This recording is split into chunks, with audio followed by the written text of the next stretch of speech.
my worst fear in life for the first 15 years of our marriage was that I wouldn't be able to provide for his daughter the way he did.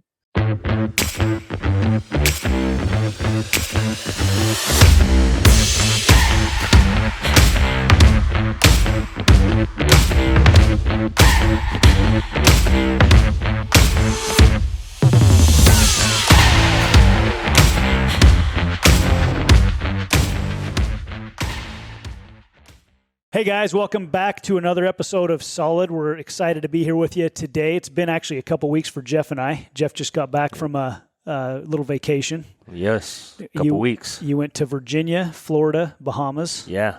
Tell us about it. It was awesome. Had a good time. Went to Virginia and spent some time with a good friend out there, and he's got a beautiful property, so we took the kids, and they had a good time at his house, and we were doing some business stuff there, and then went down to Florida and went to spend a few days in Florida because we were going to the Bahamas, and we were going with some friends, Jefferson and Chandel. And so then went over to the Bahamas and spent a week there and had a good time, other than the mask mandate that got reimposed. Really? Yeah. It was crazy. In the Bahamas? In the Bahamas. Where it's warm. I went from wanting to go buy a house in the Bahamas to never wanting to go back, if that tells you anything. Wow. Yeah. It's crazy. That's your favorite place in the world. It is. It used to be. It used to be until they think masks are a good idea. How was it traveling with all your kids? Be honest. Crazy. Crazy. It's like one of those things. I think anybody that has kids knows that, you it's like you have these incredible moments that you're so glad that you went and brought the kids, and then the other moments you say, I swear I will never do this again. But, and I'm always suggesting Lexi and I go places. I go, hey, why don't we go here? Why don't we go here? She goes, yeah, the kids would love that. I go, no, I'm not talking about the kids. Yeah. I'm not talking about you and me. So the kids might love that, but then I wouldn't so much. Yeah, no doubt. Anyway, hey, today we've got some special guests, really good friends of Jeff and I's. We've known the Mehmens for years. We have both Brian and Lynley on today. Excited about that. I was excited to have Brian on, but I'm even more excited that Lynley could join him. It's always really good to have the smarter, brains of the operation. Yeah, the better looking half on. So we appreciate you being on with us, Lynley. They've got a lot of exciting stuff going on in their life right now. Their boys are now growing up, moving out of the house. One of them is getting married next month. And just to kind of introduce them, for those of you who do not know the Mehmens, they are, I would consider them like family. We've known them for, 20 plus years, long time. Yeah. Right? And a little bit about them. You both grew up in Iowa, and Brian was a butcher early on in his early career. Went to college, got his degree to I don't know if it's called he'll correct me, but it's a meat processing degree. I don't know what that's called. Meat science. Meat science. I knew there was a better definition than meat processing. And so I became a butcher, and when he was a butcher, he was introduced to the financial industry, and that's how we got to know each other, through the financial businesses that we built. And in that business, Brian Lynley, currently they still own that agency, and they've got about $1 billion in assets under management. So it's a big agency, big operation. They've been very successful there with that company. Helped to all of us actually, Jeff, myself, Brian, and Lynley, we helped to take that company public back in 2010. And so they're still very involved with that business, and then also owns a successful butcher shop called the Butcher Block in South Dakota, Spearfish, South Dakota, and very successful. If you're ever in Spearfish, South Dakota, go stop by there and get some of their. They've got some jalapeno, cheddar, blueberry sausage. What is it? Blueberry honey, and cheddar cheese, and it's called the Mountain Berry Blend, with a tangy summer sausage, and they sell about 500-600 pounds a week of it. It is. Wow. It is. Sounds amazing. It is amazing. So if you're ever there, you got to stop and get some of that, and get some meat too. And then also they're in the barber shop business. They have some barber shops that their son Lucas is actually an owner of that, is with them as well. And pretty cool. They're opening up barber hubs all over the country with that. Pretty cool. Their oldest son, Noah, runs the Butcher Block. He's the one getting married next month. And then something that we've been involved together for the last 10 or so years is a hunting booking agency company called Rolling Bones Outdoors. Brian and Lynley have been just working their tails off to make it the very best outdoor booking company in the world, and doing a great job there. And we'll probably talk about some of that. Loves adventure. I think their greatest accomplishment is their marriage is awesome. Their family, their two boys are just the best young men that you would ever be able to meet. They love the Lord, and they're just awesome people. So Brian Lynley, we're very appreciative of you taking some time here. We know you got a lot going on in your life right now, and you're spending about an hour here with us. So we don't want to we want to get right to it, and we appreciate you. Thanks for being on.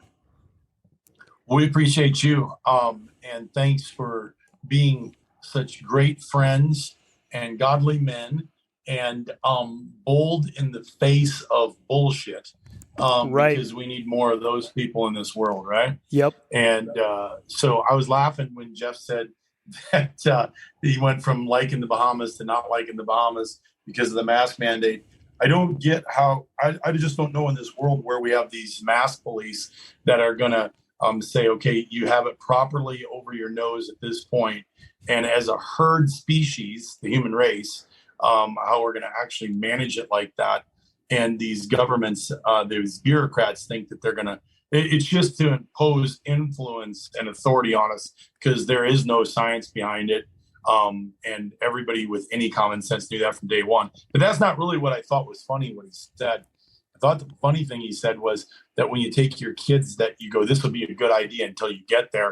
And then I liked your response, Brandon, that someday, maybe just my wife and I. Now, both our kids. I say that all the time. It's a great place to bring the kids. Brian's like, no. How about a great place for just us with no kids? Exactly. I will tell you this: the season will pass, and now we go everywhere with no kids.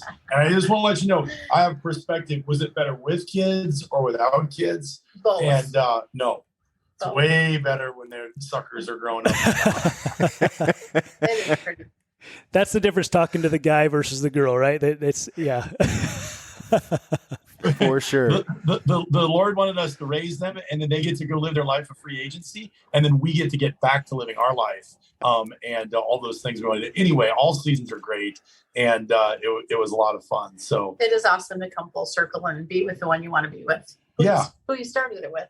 Yeah, it's a lot of fun, man. For sure. So life is good. Life is good. So, well, good. Well, I'd like to hear your story. I know it's tough to fit a full life story in a short period of time, but just like to hear your story from both of your mouths, and we'll probably ask you questions along the way. But just turn the time over to you. You're just you've done a lot, and I think a lot of people can benefit from the way you've both lived your lives, the accomplishments you've had, and just the lessons you've learned. But I'll turn some time over to you and kind of let you tell your story, if you would. Well, first of all, I guess I should say that you and Jeff have meant so much to Lynley and I and your wives in our life. And relationships are really what matters. I've always said this. So actually, maybe I haven't always said it, but I've said it definitely in the last 20 years. When you die, you can't take your bank account with you, but you can definitely take every quality relationship that has influenced your life with you. And I think that that's really what success is. And you guys have been big influences in our lives. And we sure love you and appreciate you. And as we tell you our story today, it's just funny how good people should know other good people. So if this podcast does anything, hopefully it connects good people with good people. And your intent in doing this, solid is what we need. We need solid people in this world. And I couldn't agree more with it. So we're happy and honored to be on. But I grew up on a small hobby farm in Iowa. My parents owned a construction company. My dad was not necessarily the epitome of a great example, but my mom was strong enough to influence him. My mom was a little Christian lady that grew up with a Bible in one hand and a wooden spoon in the other, and made us go to Sunday school, church, catechism, and we had great influences. We grew up very Christ-driven. I went to school for meat science. Thought I would become a school teacher and a football coach because I was going to go play college football. That didn't work out so well for me, and God had different plans. And so I went and got a degree in meat science. Lynley and I were high school sweethearts. Went to homecoming together. Her junior year. She was homecoming queen, and I was a jockstrap. So anyway, that's a true story. We'll leave it at that. I grew up that farm with two other brothers. We were three roughnecks from Rural Route 3, Waverly, Iowa. And so I went to school. I was working in a foundry, didn't know what I wanted to do after high school. And college wasn't going to be for me, I thought. And, you're sitting there as thinking that you were going to play college football, and that didn't work out. And so now I'm sitting there going, what to do? And a buddy said, hey, I'm going to go to the University of Wisconsin. They have a meat science program, and you can become a meat inspector or a butcher, and they make $25 an hour.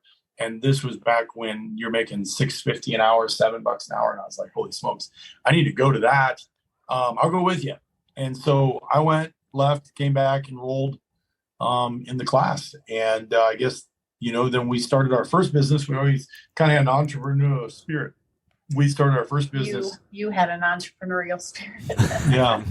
So we started. I learned to have one. We started our first business. It was Island City Processing in Cumberland, Wisconsin. And I'm told Lynley, I said, hey, listen, we're going to process wild game. I worked for Louis Finer Meats, which was one of the best meat markets in all the world. They'd won more awards than anybody. And my college professor said that's where you need to go to school if you're going to learn the meat business. So I went there and started a processing company, told Lynley that our first day was opening day of deer season. And I loved hunting more than I loved life, probably. And so we started, I told her the first day, I said, there might be a few people stop by. I got home that day and I was like, wow, that's weird. Somebody has a funeral going on at the church across from my house, opening day of deer season. Who would have a funeral opening day of deer season in northern Wisconsin? Well, that was my thought because the parking lot was full of people. But there was no funeral. It was just people lined up for our services. And my wife looked at me like, I'm going to kill you because I was not there. And there was over 200 frozen deer already in the front yard of our business. And so we were off and running with our first successful company. Would that be right? Yes. I had beautiful white Sorel boots. I was all about fashion, right? Worked in corporate for Bausch & Lomb or Miracle Air, I guess, at the time, and then Bausch & Lomb. And I'm like, okay, yeah, I can do that. I got weekends off. Sure, doorbell will ring a couple times and I'll just, write their name down. Well, who knew? Yeah, all the details. And I was like, he is in deep trouble when you get tell him. So you got home, Brian, and you were going, oh boy, I'm in trouble. I was 50-50. Half of me was going, oh, I'm a dead man. My wife's going to kill me. And then the other half of me was going, holy smokes, we have a successful business. This is going to be awesome. So good. So you had that going. And I've seen this entrepreneurial spirit in you, Brian, since we've been working together the last few years, as we've been working in the outdoor industry and having a lot of success there, and just having the customers flood in a lot of different times, and it's exciting. It's exciting and it's overwhelming and it's all good. So that's good. And then from the butcher business, how did you get introduced to the financial services industry? So that's an interesting story. So I think before we were ever taught these words, Lynley and I just always trusted that we were doing the right thing through prayer and just, I guess, going cues that we were given based on that and going, hey, let's do this. A guy came to our house by the name of Noel Erickson, actually came to our business, and he dropped off a deer from a guy by the name of Larry Tim. And Larry Tim was an engineer with him. And that second year we had the processing business, we had heard that this gentleman had died from a heart attack opening day of deer season while hunting with his two sons. And they were dragging the deer out and he tipped over a heart attack. One of the boys had to run to the road and get help. And the other boy stayed with his dad and he left this world. Anyway, the deer was on our cutting table and the list came up and it said Larry Tim. And I said to Lynley, I think this is the gentleman who died. Can you confirm that? So Lynley ran in, called the number on the cutting instructions, and it was a guy by the name of Noel Erickson. And he said, yes, this is the gentleman. So we were like, okay. So we donated the deer. And in the meat business, you always have people that drop things off and then they don't pick them up for some reason. So, and if they don't do that in like 60 days, they forfeit their processing and their deer because we don't have room for it. Mm-hmm. So we literally filled the back of Noel's truck up with deer. And he said, and wild game and meat and sausage. And Noel said, what do we owe you? And he said, we said nothing. We want to donate this to the family.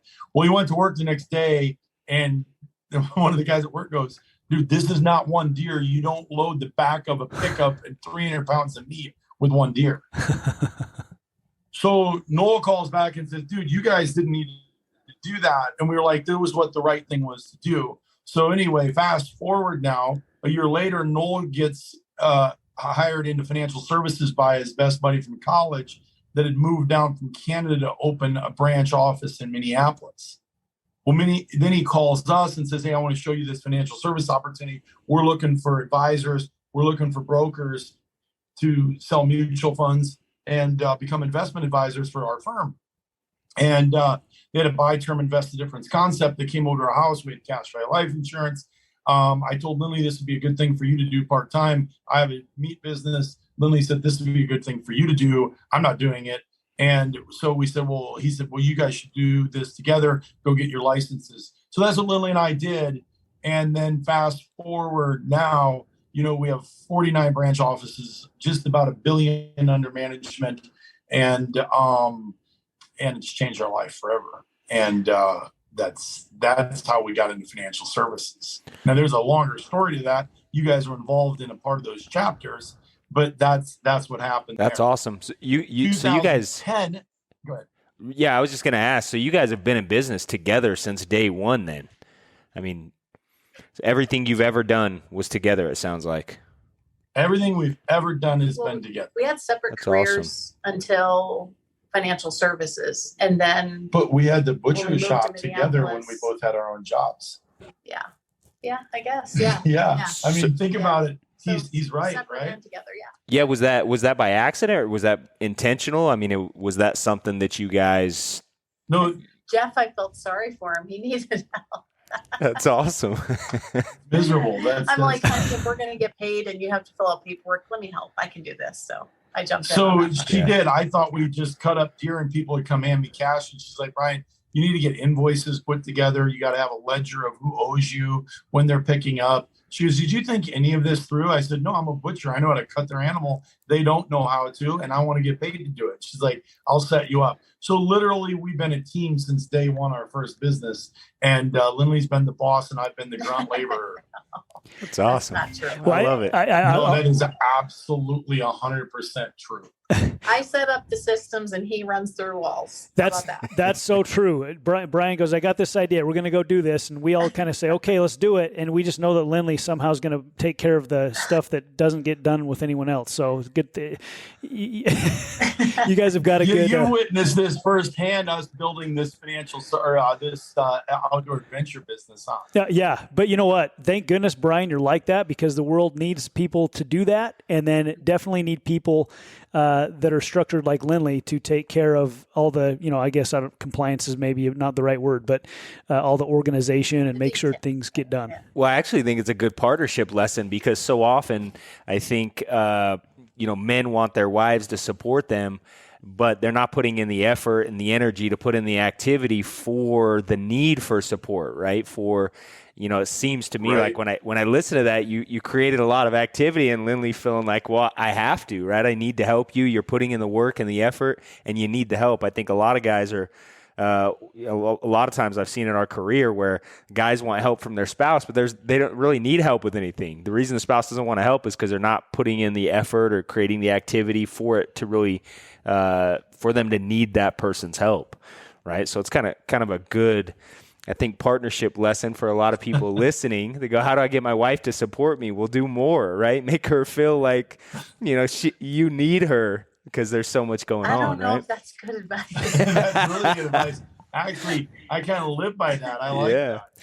So what took you guys from being in the Minneapolis area, Iowa, Minneapolis, Wisconsin, to Spearfish, South Dakota? Talk about that transition and kind of what's happened the last, 10, 15 years. I mean, you've made a lot of different life changes And I love where you live now, by the way. If people have never been to the Spearfish area, it is a beautiful area. It's awesome. So that's a really good question. What happened, here it is, God again. We were in Milwaukee, Wisconsin, running one of the top 2 or 3 branches in all of the company that we work with in financial services. And I was living an empty life. We had a piece of land in northern Wisconsin that we would go to when we had a chance. And I love to hunt. I love to fish. And I wanted to teach my boys how to be that. Wild at Heart was one of the books that I was like, that's me. That's my kids. I want my men to be men. This desensitizing men and what their identity is just, I saw it back then. Yep. And the state of Wisconsin was becoming such a socialistic place, and taxes were so expensive, and everything you did was under scrutiny. And I literally went, I'm moving. I'm raising my boys somewhere else. And I spent $25,000 setting up Zoom before it was Zoom, so I could run my agencies from South Dakota. And we went and flew around and looked at all these places out west to live. And we just liked the values of South Dakota, Western South Dakota. It was close to a ski hill. We loved skiing. We loved outdoor sports. It was close to hunting and fishing. I was going to say, I think it was specifically a coyote hunt or No, it was a coyote hunt. It was a coyote hunt. I got hooked to coyote hunting like crazy in 2002. You're still not any good at it, but you've done it for a long time.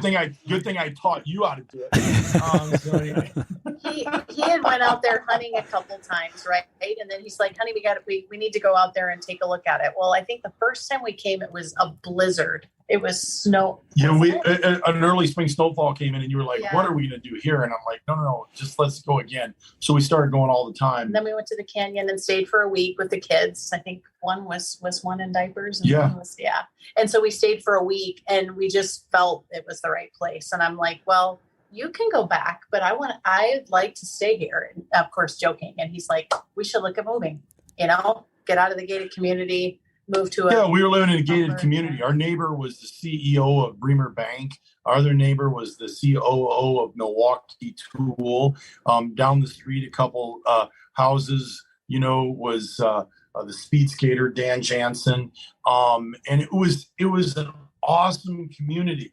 And we knew all those people, and we were 34, 35 years old with all this success, and we were blessed by God. But yet there was an emptiness that I was like, dude, I want something different. And Lynley was like, our kids are running 4-wheelers around our 1-acre lot in this big house, and you're bringing dead geese and ducks and porcupines home and dropping them off. And all the neighbors are driving by in a gated community with Mercedes going, what are you doing? And I'm like, yeah, you're right, sweetheart. I don't fit. That's awesome. That is really cool. Yeah, I love that story because I feel like I was talking to somebody yesterday. I feel like everybody on their journey to success should go through those things to realize you're never going to realize those things aren't the fulfilling things in life until you go through them and realize there are other things that are going to make your life more fulfilling. However, you won't ever believe it from someone telling you. You almost have to go through it and take the long route to what actually makes you happy and fulfilled, right? For sure. That's exactly right. Exactly. Well stated. And so we just decided to go, and then Spearfish felt like home. And I guess maybe it's that so many people second question the answers and the signs that you get from prayer.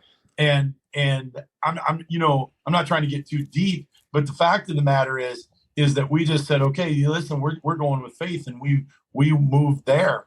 And then 2010, our company goes public, and the three of us are standing. When I say the three of us and our wives, we're standing at the Waldorf Astoria. And I was leaving there was a famous speech our CEO did that next night. So what happened was we went public. Then that night after we went public, he said, we're not going to be a company of stock watchers.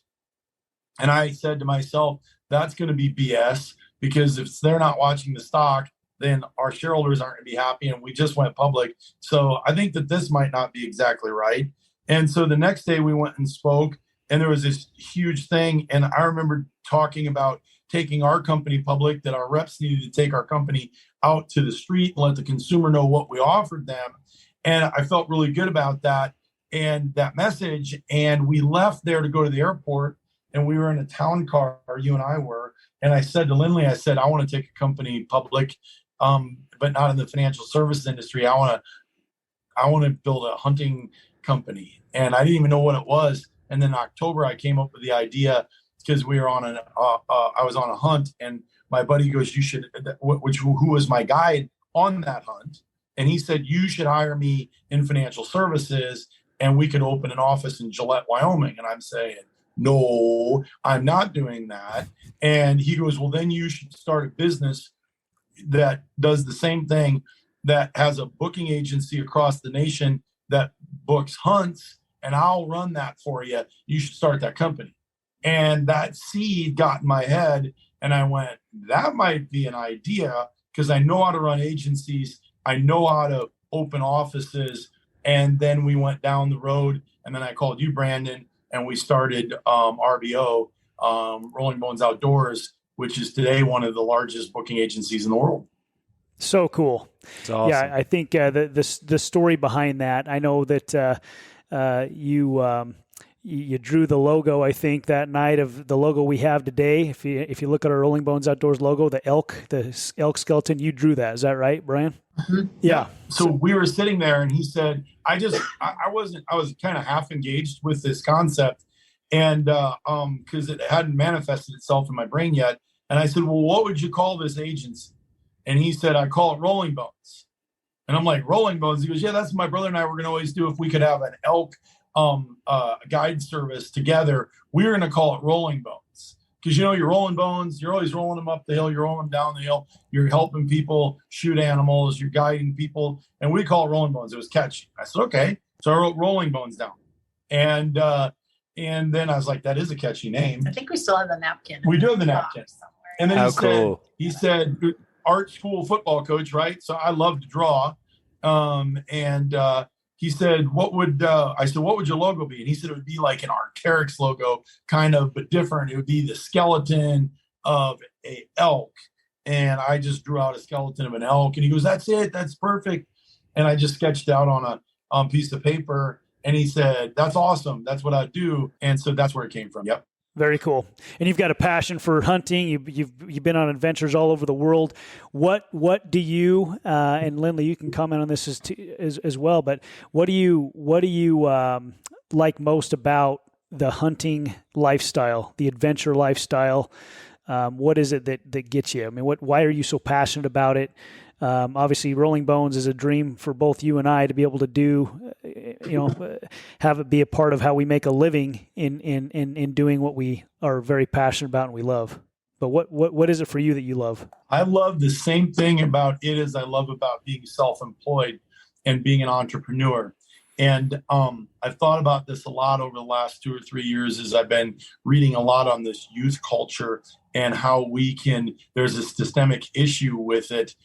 Because they have never built. We built earlier the ability to cope, and you build coping mechanisms to survive, and that's how we've survived since the beginning of time. Is that we went and graduated to higher levels of coping mechanisms as a species. Through experiences, through time, through failures, through success. Yeah. And everybody today, we've desensitized the human race because we don't want to have success, we don't want to have failures, we don't have all this. The thing I love most about adventure hunting and being an adventure seeker is that you're not in control.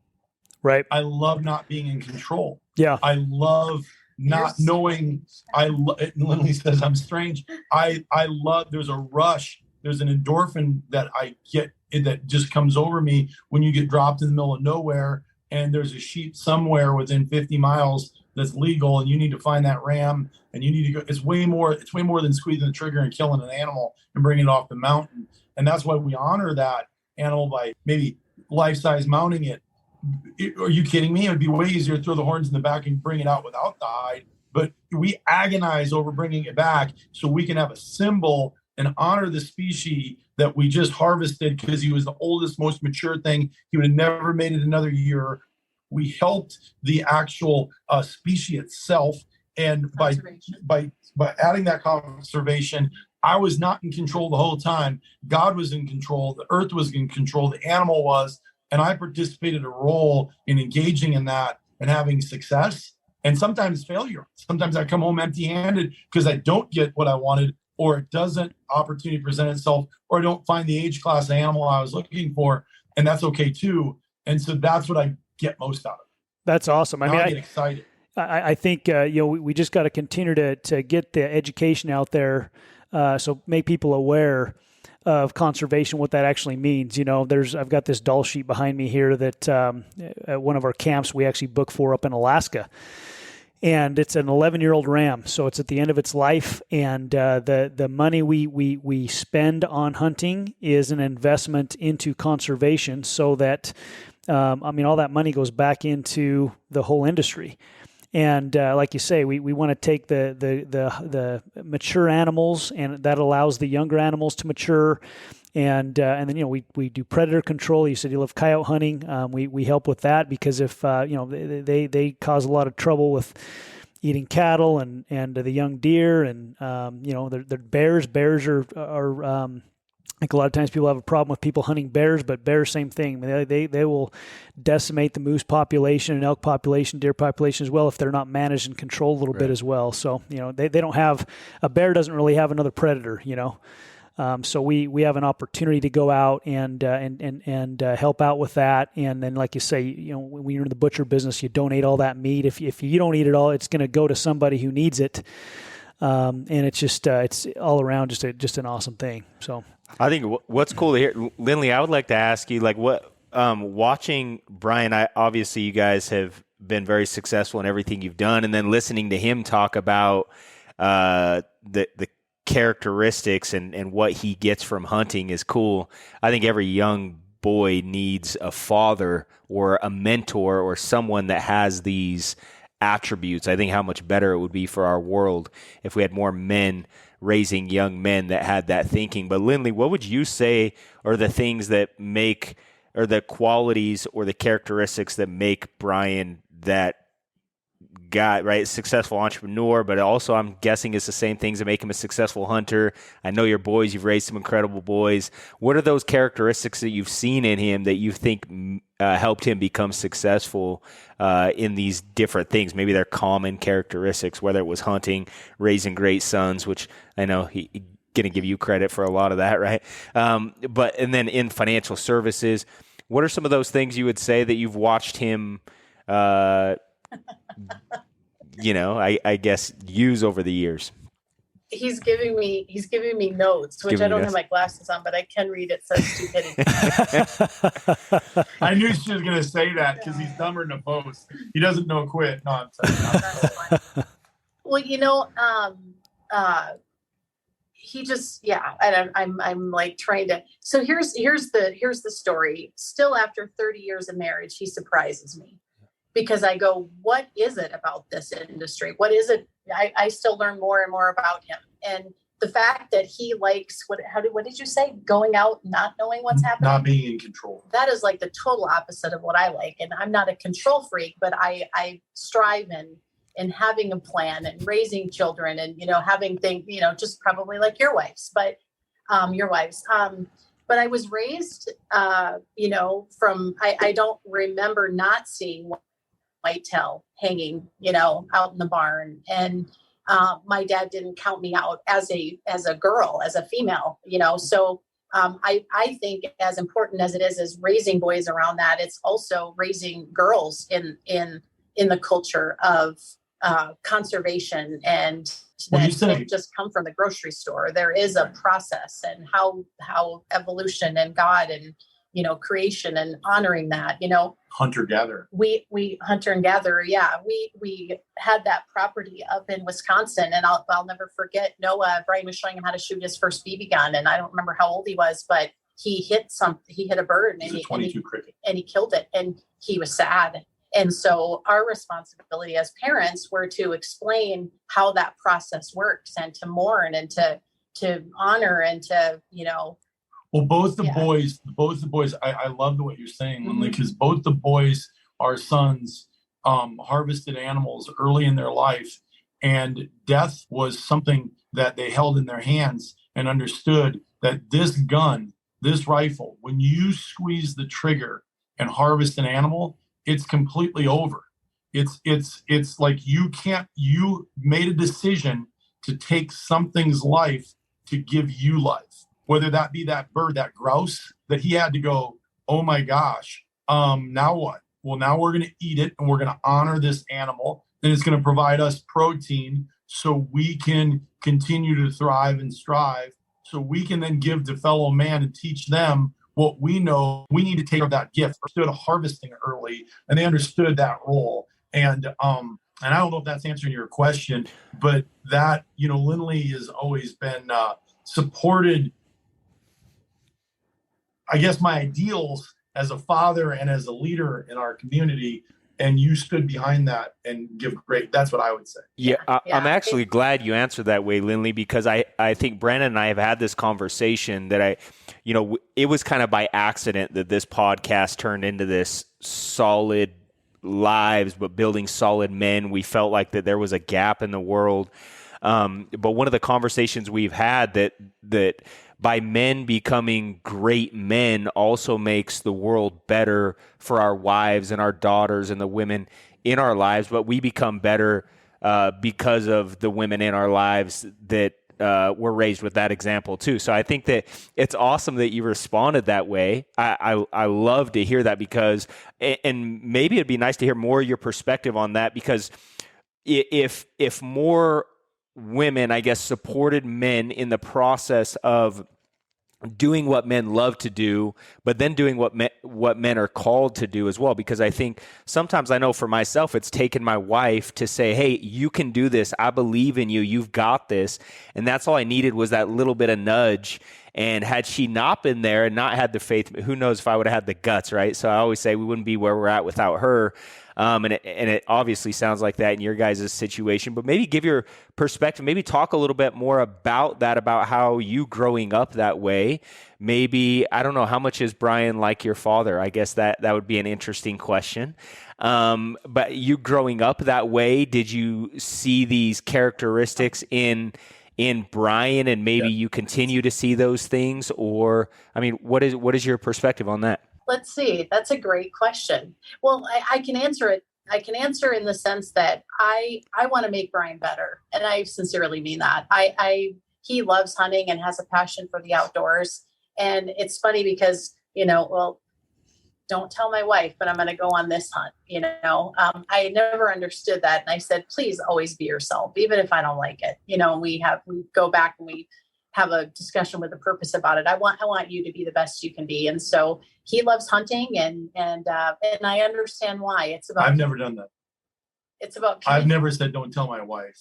I've always honored you and said, yeah. But I just wanted to preface. Yeah. Right. Oh, did I make it sound like you did? No, not at all. You got it. He just wants to clarify for the audience to make sure he's not that guy. That's understandable. Yeah. I'm literal. So, but, I want him to be happy and fulfilled, and I would hope that he would want the same for me. And, he goes full speed ahead, and he puts a lot on my plate, but I understand why he does it. He loves relationships, and as equally I do too. I just get. So would I be like your dad? It's a really good question. Wow, I've been out of the house for a long time. I love my dad dearly, but I'm trying to think of, life's been so fast moving. Does your dad love to hunt? My dad does love to hunt. Yeah, he was a hunter safety instructor. He taught me hunter safety course. Wow. Okay. Yeah. So. And then you saw his daughter, and then the rest is history. I carried around a pheasant by the neck, when I was in diapers, probably, so it was always, fellowship and community, and probably more so the guys back then, looking back. I would say that I probably am a lot like your father. You think so? In the fact that your father has a love for community. Mm-hmm. He was the fire chief in our local town for 26 years, a volunteer fire chief. He was the mayor for 3 terms. He was a leader in the community. He's a strong influencer. He has a strong opinion. He put his family, and above all, when you guys had family problems, there was nothing more important than his daughter. he's been a flag. I'm telling you my perspective I love of him. that. Yeah. And my worst fear in life for the first 15 years of our marriage was that I wouldn't be able to provide for his daughter the way he did. He became a wealthy man, never give us a nickel. And I would just want everybody to know that he was remarried, and he's always honored his family and always been there for you. And he's been an example of dignity and a great family man for me from the outside. So that's what I would say about your dad. Yeah, I guess I would like to say I've been that person. I'm really glad, Jeff, you asked that question because I think this is such a powerful lesson for those that have daughters. And I think about this with my daughters. What kind of a man do I hope they marry? And I would hope that I'm living my life in a way where they would want to find somebody that would be similar to me, right? And so I really appreciate the question and your examples and the response to that. I think that's going to help a lot of people. So thank you. Hey, Brandon. Yeah. So Noah's fiance, if you saw her, you would think she's a dancer. She was a dancer. She's beautiful. Like she makes herself up, and she's beautiful. But, and I you always hope that your son or your daughter finds that perfect person like you're speaking of. And Taylor just jumps right in at the butcher block. When she comes, no makeup, puts her hair up, looks darling. He is marrying a girl a lot like his mother. Yep. She's willing to jump in. She's willing to support him. She works night and day to get behind his dreams. And so and to I answer why. Why does she help Noah? So, I mean, she just takes charge and she is. Because so it's Noah, interesting you say that. Noah found a woman like his mother. Makes sense. And she was looking for a man, and she grew up without a father, but she was looking for a man to lead her house. And they have found harmony together. And we pray for a long future. But one thing we know about our future daughter-in-law here in a few weeks is that she loves her husband, her future husband, and honors him through her action by taking action of support. Mm-hmm. And so, Brandon, I think your daughters are going to do that.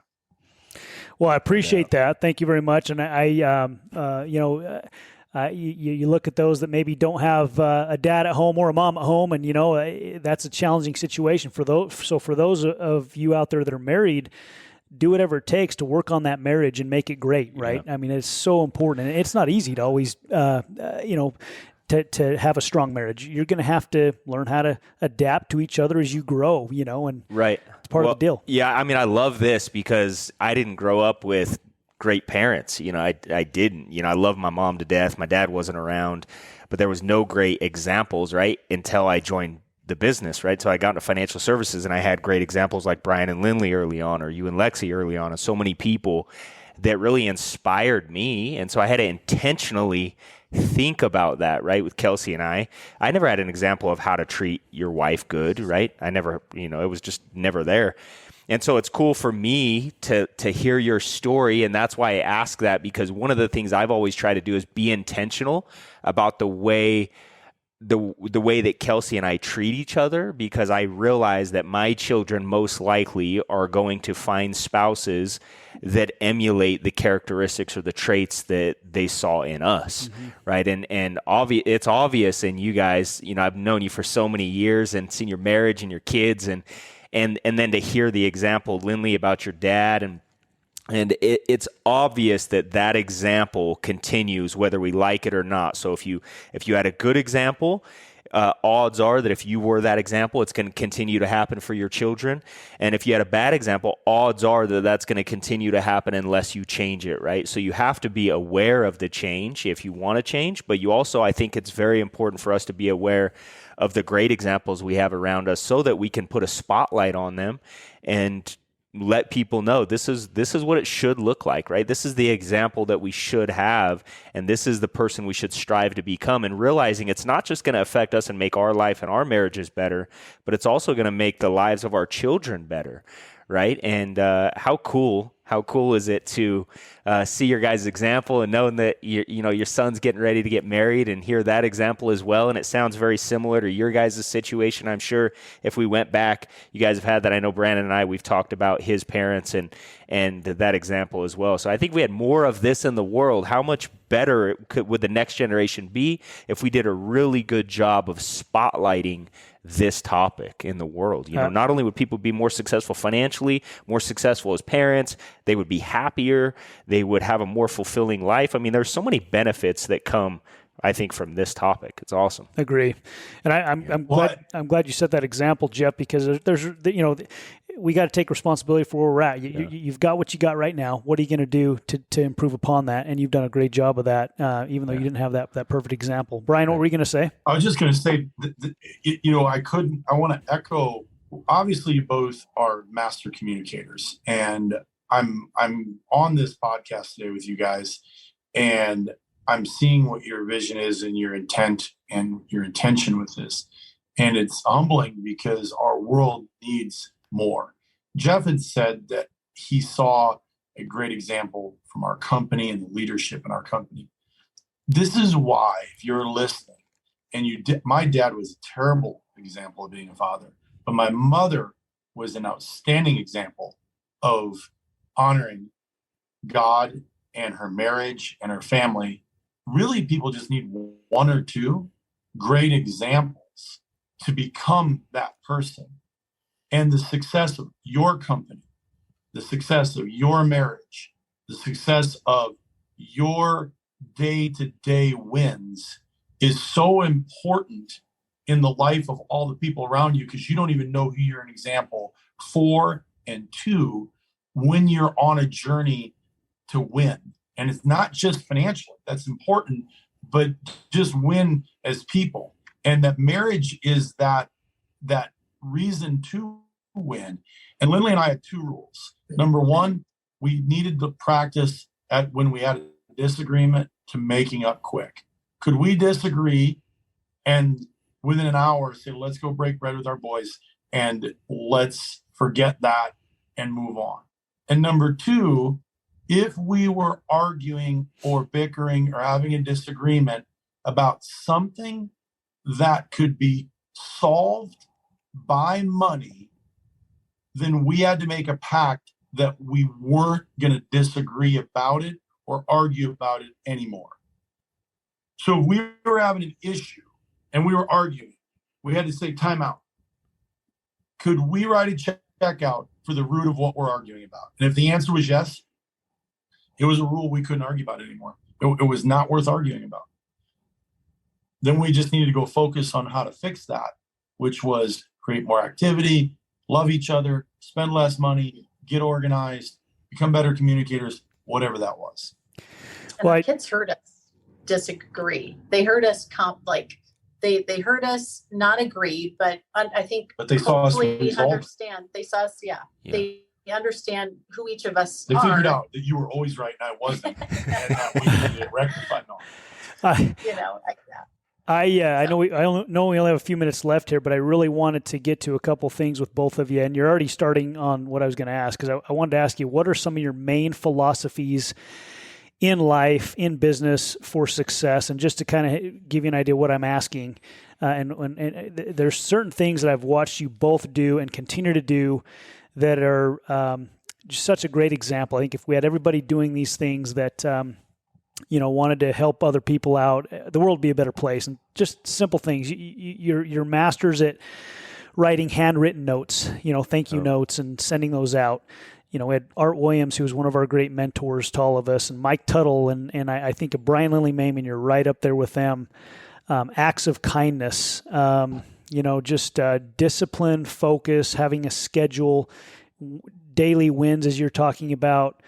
Just to kind of wrap things up, I would like you both to kind of just, what haven't we maybe asked you today that you think could benefit people the way, what's taken you to have the success? I genuinely, when I'm around you both, I genuinely feel like you're happy and you're fulfilled. And that's pretty rare in the world today. So, is there anything here that I've kind of mentioned or something else you want to talk about that has helped you really have that in your marriage, in your life, with your family, in business, whatever? finding out, actually not, yeah, I'm going to think on that one because I'm not sure how to articulate it. But basically, I always want to have my dominoes in a row. And so for me to learn how to be flexible and maybe sit back, because Brian will say I'm an emotional person, so I probably tend to react a little quicker. So as I'm getting younger in my older age, I'm trying to, listen more and react less quickly. And we both have different things we do to get to where we're going. And after, I don't know, we don't even really have, I don't know. We work on that because you try to tell me what to do and I try to tell you what to do, but we meet in the middle now. We've learned to meet in the middle on that list. So I don't know if that helps. Well, I think the biggest thing is it's a work in progress. Everybody wants the perfect marriage. There's no such thing as a perfect marriage. There's just the next day that you get to work at perfecting communication and listening to each other. And after 30 years in any relationship, it's real easy to stop listening to one another and want to answer for that person. And we're all individuals. So marriage is a work in progress. For me personally, I would say giving, here's my thing. Making people feel special costs nothing. Making failure, I've never met anybody that wants to fail. I live by this principle. I've never met anybody that wanted to wake up, whether it be a kid playing baseball or an adult going out on his first sales appointment and missing. I've never met a kid that wanted to strike out when he was 8 years old to play. He stood up there to hit a home run and make grandpa and grandma, mom and dad proud. I never met a sales guy that went into sales and was nervous quitting a job to go become a salesperson, wanted to go out to an appointment and not get the sale. He wanted to get the sale, make his mom and dad and his wife proud, and he didn't. And so I found out real early on that recognizing positive behavior was way more influential than correcting negative behavior. And so giving to people became a spirit of our word and, just living that life of giving. And I don't know, it's something that I had to practice because, life puts upon you. And so we just started practicing it. I used to write at the top of my day planner every day, okay, you're a success as long as you promote others' success. And I would just spend all my days telling other people how great they were. And it was not a natural thing. And now it's just who I am. It's what I do. And we just had an interview before this with a young man that we're looking at hiring as a sales executive for Rolling Bones because Rolling Bones is launching its general agency franchise to Monday morning. And that, Brandon, and we're taking it out to, geographical regions. We're going to start providing an opportunity for people to make a six-figure income with our business through our franchise model. And we're hiring a guy that could be an extension of myself and the company that will be at corporate and helping write, corporate sales and scripting and approaches and policies and procedures. And the thing I told him is that you're going to have to shadow us because morally, I have some real, we're going to focus on success and positive influence. We will not grow a company with reinforcing disciplinary actions based on negative consequences. We're going to grow a company with positive actions and reinforcing positive consequences. And I think that that's just who we are. I mean, I don't know. I don't know if that even answers it because I think what I'm hearing you say and what I watch you both do too, and Jeff, you're this way. I watch this is when there's a challenge, there's a problem. Okay, we know that's there. If we keep turning towards it and looking at it, where are we going to head? We're going to continue to grow the problem. And what I watch you both do is it's there, but you turn, you focus on the solution. You head straight for the solution, and by doing that, the problem gets resolved. Is that accurate? That's exactly right. It's probably easier for each of us to say what he's a giver to no end. You know what I mean? And he has an unbelievable passion for instilling belief in people, and I admire that about him. Unless you're hunting coyotes and there's a coyote coming on your side, he'll shoot the coyote from underneath you. That's the only time he's not a giver. He's more of a taker. He is savage that way. That's actually a giving principle. So what it is no, that's your competitive nature taking over. Teaching you how the to ability to know that you better hurry up and shoot faster next time, or it'll continue to happen. But that happens once, and then you don't let that happen again. Right? Or if the agreement is, okay, you get first shot at the deer, and then the deer's a big deer, so he decides he's going to be the first shooter. It's fun. Hey, two things I noticed real quick is I noticed you guys are always having fun. I've never been around Brian and Lynley and not have laughed, right? Ever. I don't think it's ever happened. And I always remember that. And then another thing that I noticed is you guys have always kind of gone your own way regardless of the crowd. So regardless of what the crowd was doing, you knew where you were going. You felt, this is my perception of watching. You knew where you were going. You knew what you were doing, and you felt like it was the right way. And you were going to do it kind of regardless of what everybody else had to say. What is your guys' response to that perception? I would say you're 100% right. I'm your safety. Lynley was always there to go, okay, Brian, here we go. I'll pick up the pieces and organize it. She gave me the strength to do it. And you're exactly right. I want to have fun. And I think if people are laughing, they're learning. And that's definitely a philosophy that I carry with myself every day. Number two, I think that for me personally, success is not in the common thinking. And I always look at things from a different perspective. I think that's a gift from God. I'm not going to just sit here and agree with you because this is the way we always did it. If there's a better way, let's go do it. And I want to light the world on fire with opportunities, not normality. And you're exactly right. And that's I would say true. And that's my thoughts on that. Over the years, the summary would be hard work allows you to have freedom, to allow you to give and to bless others. And that feels good for us. Both of us love to help families in need and to help communities and to help young kids and even young adults. We're opening up our lives now as empty nesters to, not intentionally, but not to, I don't know. We're just being called to try to contribute and help the youth get steered back in the right direction. Here's what we've learned. If you're listening in, one of the things we've learned from our perspective with Noah and Lucas is that when they were kids, we wanted to be the house that everybody came to, so we could influence how to behave and interact at someone's home. And then we always knew what was going on. So we had the house that there was 20, 30 kids at all the time. And we did that by funding it through Safeway grocery store, Pop-Tarts, frozen pizzas, pizza makers, food, and fun. And so we created that environment. And then what happened was they graduated, got out into their own world. And now we're seeing that these young adults need to see how to act. They can party like rock stars and not have to do drugs, alcohol, marijuana, and all that stuff. They need an example of being a 20-year-old to 25-year-old, because there is none, or the ones that are out there is all driven through social media and these ready-made access outside influences. Mm-hmm. So one of the passions in our life right now is giving to this. And so we're creating a center in our own world that these kids can come to, and we're creating the Mehmen Cave, where they can bring people and we can stop by and interact and show them how to interact as adults, successful business people, godly people that have a personal relationship with Jesus, and that can still go, hey, listen, this is how I can act and be that person. There is an expectation level, but I can feel comfortable. Yeah. I want to. And so it's funny you ask that or say that, you two, because we're on a new journey, and now you can hear our passion about it.